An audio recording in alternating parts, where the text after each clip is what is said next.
The Hoka Mach 4 and the New Balance 1080 version 11. Two shoes that are trying to get you through your longest runs with their thick stack heights, giant heels, and comfortable uppers. But which of these two shoes is the better cushioned daily trainer?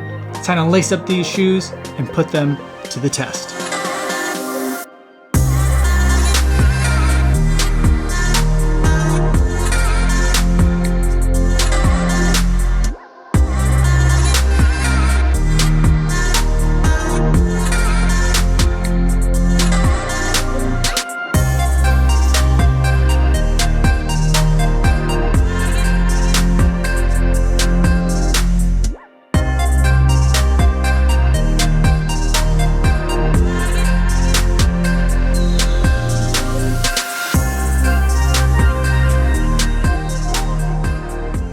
8.43 miles, 8 minutes, 37 seconds per mile, 142 beats per minute today, going for an easy run in the New Balance 1080 version 11. An absolutely beautiful day along the lakefront in Chicago. A nice and warm day after a short burst of some unseasonably cold weather here in late April in Chicago. And yesterday I took the Mach 4 for the exact same run, an easy run with a set of strides thrown in there on each of the days, so I could put these two shoes head to head. Now, before I give you my thoughts on these two shoes, I do want to go over some disclosures.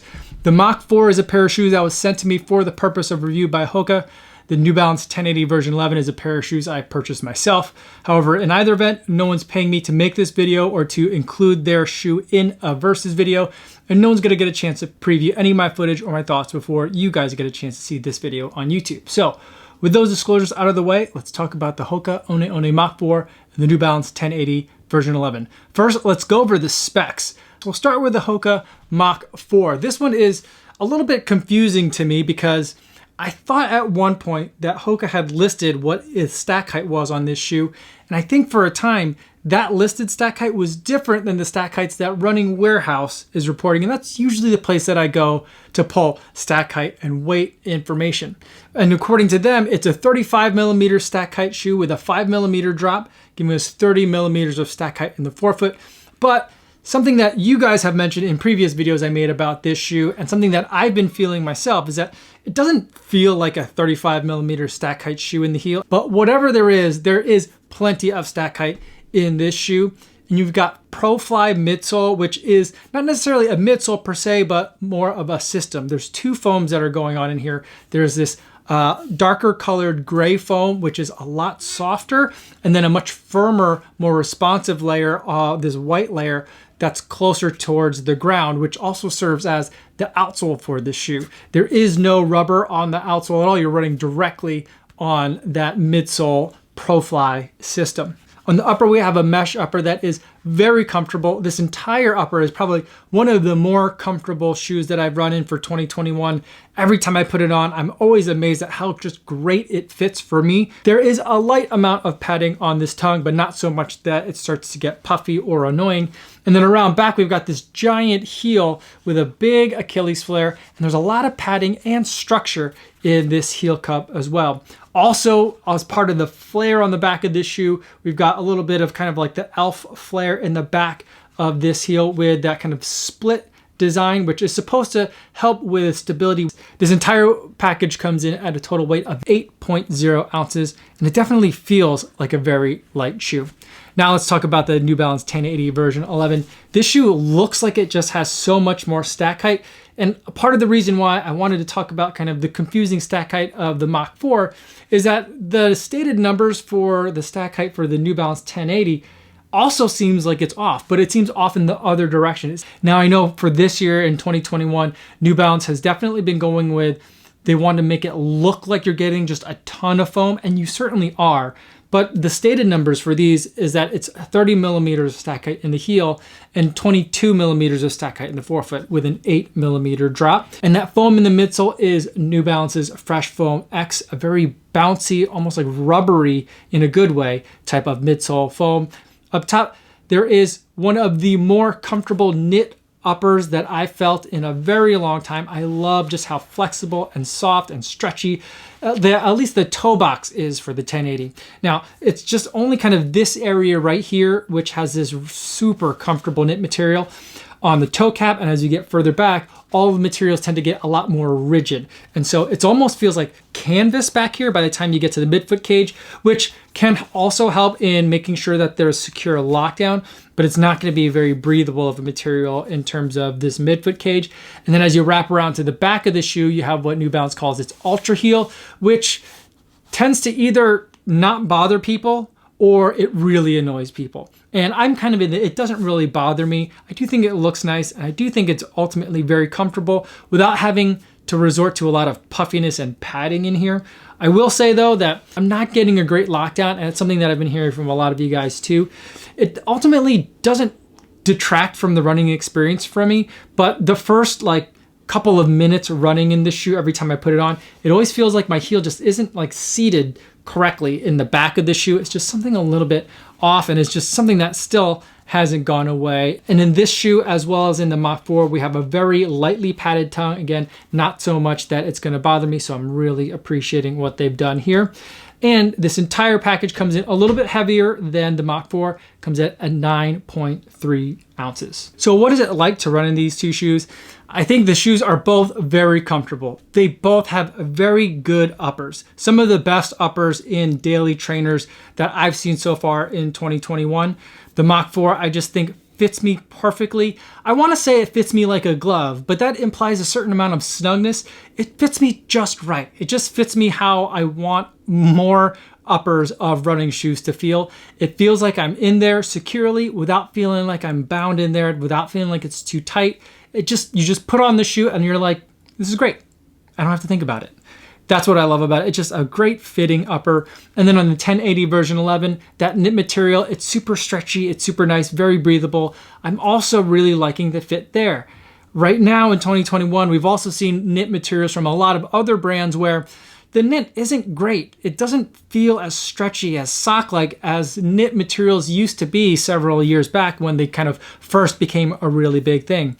I feel like with the 1080 version 11, they're maintaining kind of like the appeal that a knit upper has, and I think they're executing it really well. So both of these shoes have really great uppers, and they both fit really well. When talking about comfort though, I don't really consider that either of these shoes to be a max cushion shoe. So if we're supposed to believe kind of like the numbers that we have here, a 35-30 for the Mach 4 and a 30-22 for the 1080, those numbers are pretty tall shoes, but neither of them feels like kind of like a classic max cushion shoe. And despite their large stack heights and their comfortable uppers, I don't love them for my recovery days, those days where I'm really beat up.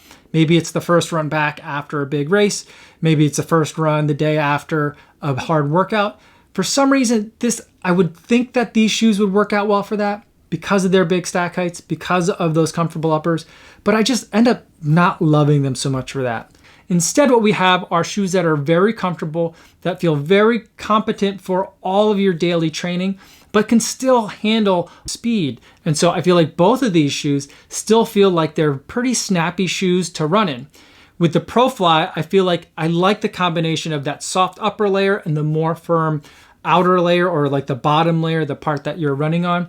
I think that what the Mach 4 loves to do, it loves to run a little bit faster than kind of your easy pace. So I think that anywhere between easy and moderate pace, all the way up to marathon pace, I think that's where the shoe really likes to be. Now the 1080 version 11 is also a very impressive shoe because they've got just so much of that Fresh Foam X midsole material, that bouncy material. It's a nice and pleasant material to run on. You don't feel like you're squishing in it, and it feels like it's very responsive. It just bounces right back as soon as you hit the ground. But even despite the responsiveness of this foam, I don't get the sense that this is a very quick shoe. Now, it certainly is quicker than kind of it looks. It looks like a big clunky shoe at times because it has that big giant stack height, because the foam is sculpted to make it look like it has even more foam underfoot than you're really standing on. So by the looks, you might think that this is supposed to be one of those low and slow shoes. I don't get that sense from it. But at the other hand, I don't get the sense that this is a speed day shoe either. With the Mach 4, running strides in that shoe, it feels very natural to run at that shoe at a very fast speed. And I could even feel comfortable taking that shoe if I had, for example, a track workout and I was trying to go faster for the majority of the workout. It might not be my first choice, but for someone that's looking for a do-it-all shoe that can do the long run, but also you could take it to the track, this is a very sensible choice because it can handle all those different speeds. Now, if I took the 1080 version 11 to the track, I would feel like even though on paper it has the lower stack height, I would be worried that some of the turns on the track would be a little bit too tight for me to take comfortably at a hard effort in the 1080 version 11. I also feel like the shoe might feel a little bit clunkier for a speed workout kind of day. For example, for the strides that I ran with this shoe in today, I was able to get to speed just fine, but it feels like it takes a little bit more to get there, and the shoe doesn't like to be at that faster speed quite so much. Now, I didn't have any problems in terms of the heel. I talked about kind of the awkward fit of this Ultra heel. When I'm a little bit deeper into the run, my heel kind of gets settled into the back of the shoe, I think. Or maybe I've just stopped noticing it after a little while. And even when I go faster, it's not an issue that comes up. So it's all fitting very well. So it's not a fit issue. There's just maybe too much foam in it for it to be really considered a speed day shoe. And ultimately, I don't think that's what they were going for when they made the 1080 version 11. So the way that I see these two shoes is I look at the Mach 4 as being the faster shoe, and I look at the 1080 as being the longer distance shoe. Now, one last thing that we could look at in terms of these two shoes is durability. Something that a lot of you guys have been asking about, and a lot of you guys have been running in the Mach 4 longer than I have been telling me about, is you guys have some concerns about the durability of this shoe, this ProFly midsole foam system where you're running directly on that midsole, and how long it's gonna last. So far, I'm seeing somewhere on the outsole of my shoe, not a tremendous amount, a little bit maybe more than I would expect if I were looking at a rubber outsole, but for a midsole that you're running directly on, so far there's nothing there that's really concerning me. I can still make out all kind of indentations and design marks that were originally in the outsole, so it's not like all that has worn away. I still have plenty of that original outsole type pattern on the foam, and running through water in this shoe, which I've done plenty of times, I haven't had any concerns about traction or grip. So far, it's been really impressing me, and I haven't felt like this feels good for a shoe that doesn't have rubber on the outsole. It just feels like a shoe with pretty good grip. The other hand, the 1080 version 11 has a ton of rubber coverage on the outsole, almost full coverage. There's a little spot towards the arch that's a little bit exposed. But for the most part, you're getting a lot of rubber coverage on the outsole of the 1080. And I feel like in terms of durability, just because of that, you're gonna get a lot more durability and grip from this 1080 version 11 because it's just got that protective layer on the outsole. Now, the downside of that is that might be one of the main reasons why I don't feel like it's quite as quick of a shoe as the Mach 4 is. But if you're looking for a little bit more durability, the more durable shoe, in my opinion, is gonna be that 1080 version 11. So I'm gushing over both of these shoes. I really like them a lot, but it's a versus battle and I've got to pick a winner.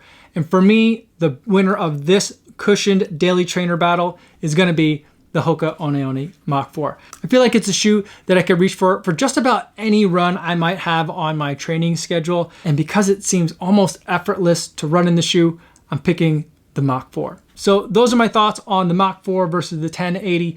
Let me know in the comments if you have any questions or if you disagree. I'd love to hear about that too. Or better yet, feel free to stop by the live stream that I do just about every day on YouTube. You can always feel free to interact with me live in the chat. I'd love to see you guys there.